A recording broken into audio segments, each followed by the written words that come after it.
Spekulatiivinen fiktio on pakoa todellisuudesta, outoutta arjessa ja kaikkea siltä väliltä. Kaupunkikanava on Helsingin kirjamessuilla kysymässä, mitä kummaa kirjallisuudessa tapahtuu.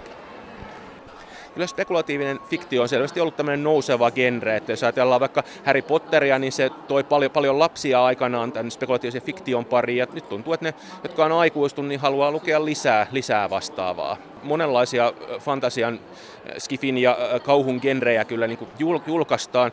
Paljon on myös spekulatiivisessa fiktiossa sateenkaarevia teemoja, ja toki niin kuin nuorille julkaistaan myös hyvin paljon, mutta aikuiset on ehkä se semmoinen, mikä kasvaa eniten. Yleensä niissä on jotain sellaista arjesta poikkeavaa. Esimerkiksi hyvänä esimerkkinä vaikka kirjailija Liliana Lennon Kissanaisia-teos, joka sijoittuu aika realistiselle Tampereelle, mutta siinä on tämmöisiä muotoa muuttavia puuma-ihmisiä. Onhan nämä varmasti semmoista niin kuin irtautumista siitä tavallisesta arjesta ja niin kuin matkoja johonkin toiseen, mutta toisaalta myös ehkä spekulatiivinen fiktio voi mahdollistaa sen, että voi asettua jonkun ihan toisenlaisen ihmisen asemaan, johonkin ihan toisenlaiseen maailmaan, nähdä niin kuin jollakin tavalla jotain muuta kuin sen oman pienen piiriin. Ja toki myös spekulatiivisessa fiktiossa on paljon tämmöisiä yhteiskunnallisia teemoja, että vaikka sijoitetaan tarina fantasiamaailmaan, niin siinä on sellaisia asioita, jotka koskee meidänkin yhteiskuntaamme.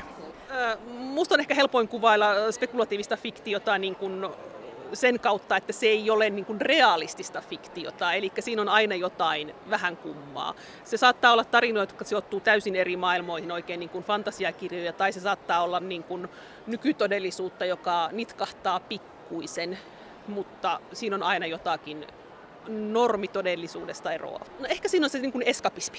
Että mä luulen, että tosi moni lukee, yksi syy on lukea spefiä just sen takia, että halutaan jotakin, joka ei ole totta, koska normitodellisuus voi olla aika tylsää ja vähän ahdistavaakin. Ja,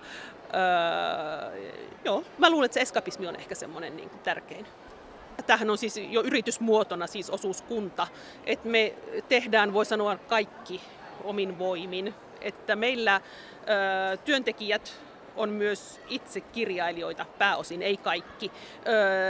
Suuri osa kansista kirjojen taitoista tehdään omin voimin, eli tätä pyöritetään ihan täysin omin voimin. Meillä on myös kustannusneuvosto, eli kaikkea tarjottua ei välttämättä julkaista, eli meillä tavallaan heti alusta alkaen osuuskumma perustettiin 2012, että meillä on alusta alkaen lähdetty siitä, että me halutaan tehdä laatua. No, tähän kirjasyksyyn Merenkirkas Numenhämärä on fantasiaa,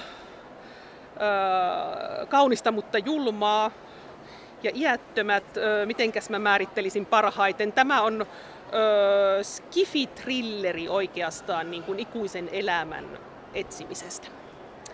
Tosi kiinnostavia kyllä löytöjä täältäkin. Kiitos paljon haastattelusta. Kiitos teille.